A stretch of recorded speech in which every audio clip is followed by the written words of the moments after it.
100分 ，yes。你80分，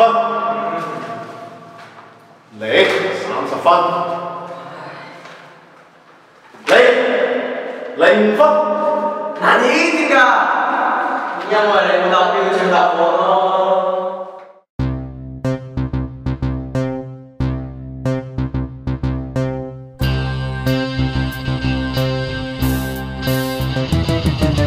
一年一度又到派卷嘅時候，個個同學個樣都十分優秀。班主任一日到嚟就剪高衫袖，同成班講成績差錯老師好難受。按照慣例對卷我就耷低頭，費事俾人鬧到我狗血淋頭。標點符號錯別字俾人逐個扣，隔離小明求分求到眼淚流。老師話我嘅答案唔 make sense， 中史西史總係答錯唔知咩事。原來係我答案完全冇跟碌屎，冇分嘅原因係寫唔出啲關鍵字。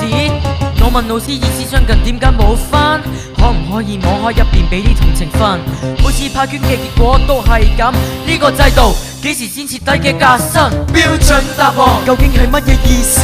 標準答案乜嘢都跟晒老師。標準答案應用喺通識時事。如果答唔到係咪代表我無知？標準答案消磨咗人嘅創意。標準答案記熟咗有咩意義？標準答案冇得自己揸主意。想知自己嘅諗法，你就咪考試。問題話就話問我點諗，但係到最後都要跟翻指引。就算俾人打卡叉都幾唔甘心。Marking scheme 嘅答案原來都幾艱辛。唔通我要做個人肉背書機？倒不如流係咪代表我識分辨是非？直接不流代表我理解書本嘅道理。嘿，不如早啲返屋企。各位同學繼續俾心機，分數唔高唔使誰投訴氣。俾人扣分你都唔好放棄，機會走咗都會有一日翻埋嚟。而人哋所講嘅答案有幾重要？最緊要都係自己嘅理想同目標，自己嘅思想唔好咁易動搖。標準答案都只不過係一個參照。標準答案究竟係乜嘢意思？標準答案乜嘢都跟晒老師。標準答案應用喺通識時事。如果答唔到係咪代表我無知？標準答案消磨咗人嘅創意。標準答案記熟咗有咩意義？標準答案冇得自己揸主意。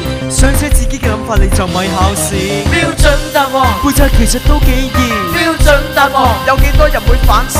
標準答案讀書嘅真正意義。但係呢個時代仲有邊個會在意？標準答案點先算係有爭議？標準答案掠奪咗人嘅創意。標準答案限制咗我嘅用字。如果我哋答唔到，我就知。